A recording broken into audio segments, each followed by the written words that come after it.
Okay guys, so this first video is doing a comparison for Watch Dogs 2, one of the latest games. This is a digital download, so no disc required for this bit.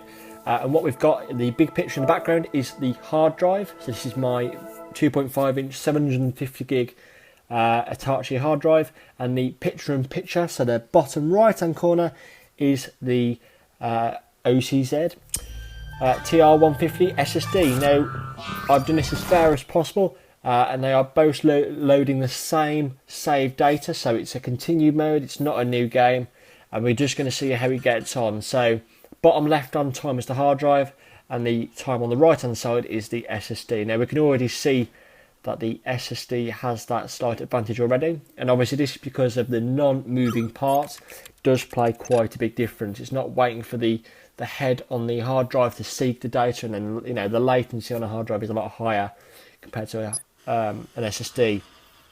Now the big obviously reason why people upgrade to SSDs on gaming and computers is to cut down that waiting time and that latency, and this is apparent even on this PlayStation 4, which the PlayStation 4, which launched originally, does only utilise the Sata 2 connector, whereas the PS4 Pro utilises Sata 3.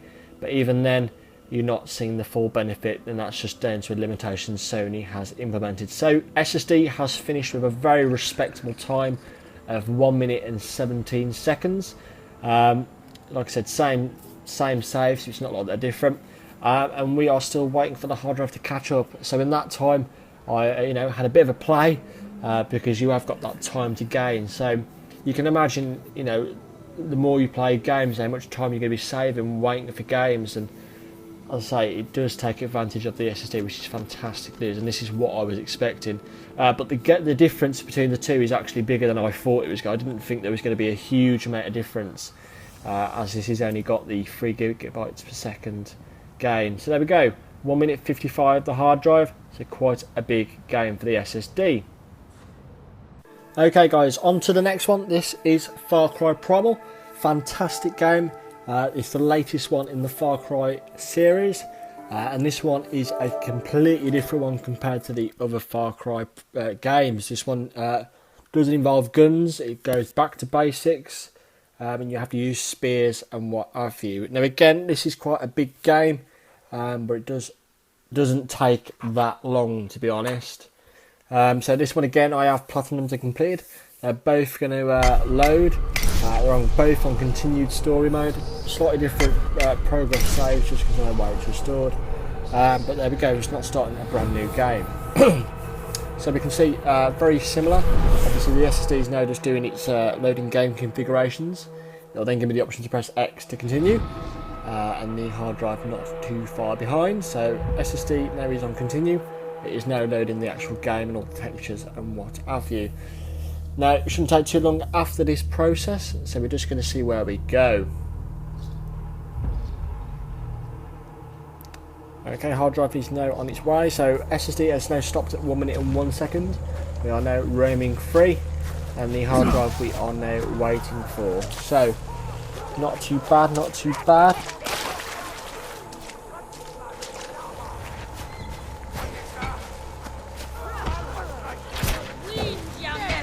Hard drive just about to finish, and we are in. That is a 22-second gain for the SSD. Now moving on to the next one, which will be Grand Theft Auto Vice City. Okay guys, so on to Grand Theft Auto Vice City, possibly my most favourite game in the entire world. Classic, got all the great music on it, classic 80s game. Now obviously this is a game designed to look like the 80s, but obviously this came out in 2002, so very, very fond memory of this game. So this is running on a PS2 emulator, so we are expecting the results, to be honest, to be very similar, because I don't think there's going to be a hardware gain by using the solid-state drive personally. I think it's going to be a case of it's on an emulator, so it's going to cap all the resources and kind of limit all the bandwidth. So I really don't think we're going to see a great difference.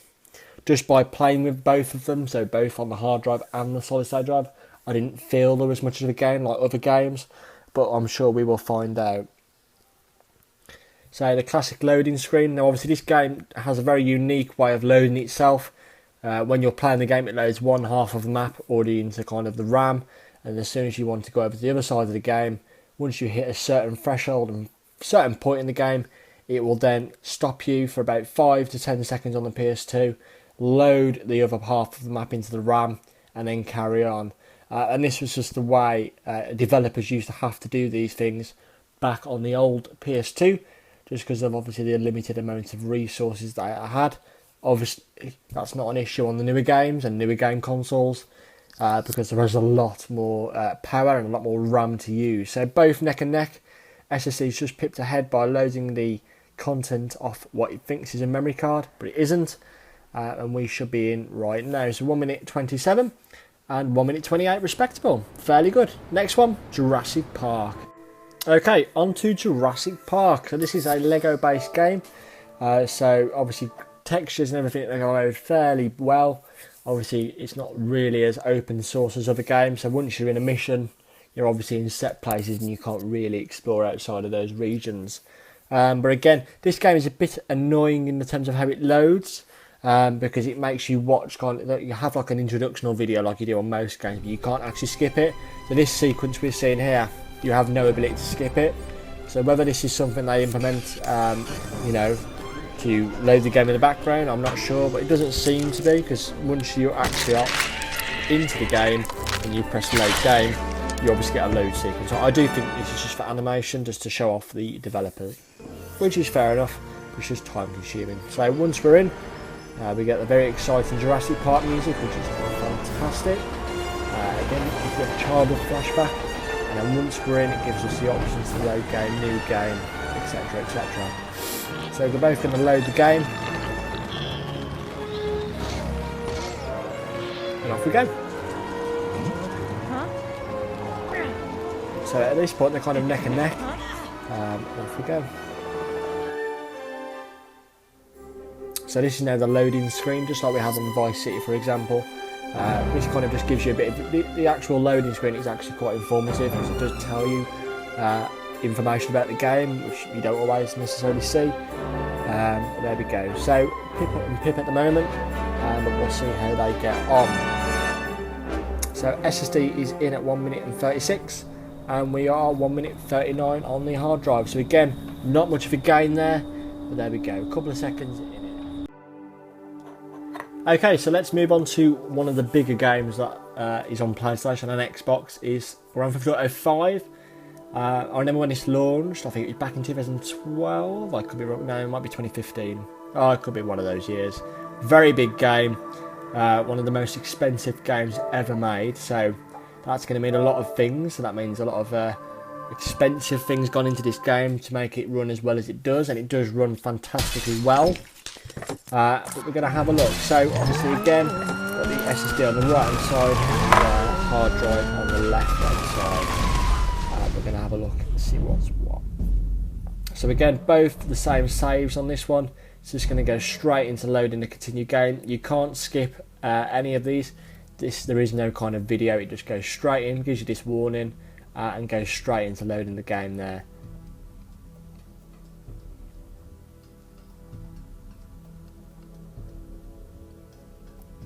So SSD is on the loading screen, and this is where it cycles through. And we are in. Amazingly, we are at 46 seconds for an SSD to load this game. So that is pretty phenomenal. I ran this test a couple of times. It pretty consistently, very shortly. I don't know why it's so quick, but there we go. So I'm going to leave the time there for the SSD. As I did stop the video as soon as the SSD loaded. And we're going to wait for the hard drive to kick in there. So the hard drive does obviously take considerably longer. Obviously there is a lot to load, but this is quite a big game for the SSD. So again, I think it does depend on the game in terms of what your games are, because the game so far there is no kind of set pattern. It depends on the game. Watch Dogs, we've got a 38-second game for the SSD. We had a 22-second game for Far Cry Primal. Like I said, and we had a 5-second game for Jurassic Park. And then there isn't significance, but there's definitely a difference. And this game, this big game here shows there is quite a significant difference, because this one we rock up ending up with a 1.62 gain, so 1 minute and 62 second gain, which is crazy. It's a lot quicker there. I'm straight in, I could play it straight away. Job done. Guys, this is now finishing. We're going to move on to the next one, which is Far Cry 4. Okay, Far Cry 4, great game. This is also a disc-based game. Graphically, fantastic. And this is probably my favourite game as well. Again, both platinum, so it's going to go straight into continue mode. But on the hard drive, it does go into the kind of opening sequence. But loading times are exactly pretty much the same. No real difference there. It doesn't matter if you continue the game or start a new one. It's pretty much going to be the same regardless. So, Far Cry, what do we get? We get a 6-second gain. So, nothing significant there. Yeah, great game. I love the Far Cry games anyway, they are cracking games. But these kind of guys are the wrap-up videos now. We have done all the comparisons. What's the kind of end result? End result is SSD. There is definitely a gain, some more significant than others. I've watched videos online where we've got like things like Fallout 4, very big games, and obviously you get quite a significant gain there for the SSDs. Now, if these ran on Sata 3, I would say there's going to be a massive jump in performance, but unfortunately cannot be changed. So let's have a look. We're both now in. SSD has that pipped ahead, but the hard drive isn't too far behind, as I said.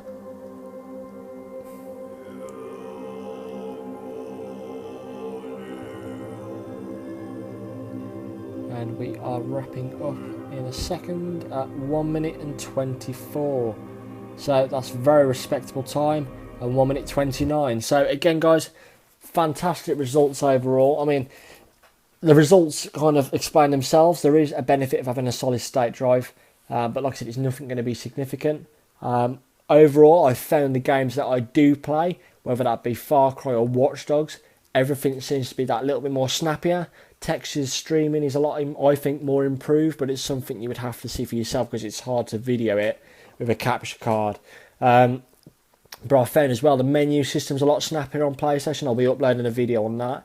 The whole game system seems a lot more snappier, and that's because it has the resources and you haven't got that latency there.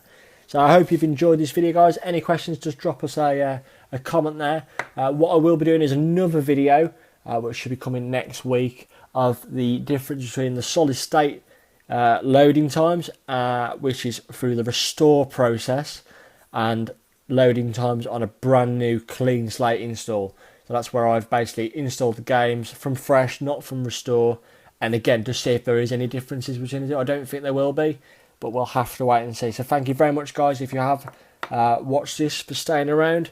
And again, guys, this was a video to highlight the fantastic drive Toshiba OCZ sent me, which is the OCZ TR150 480 GB version. Thank you very much.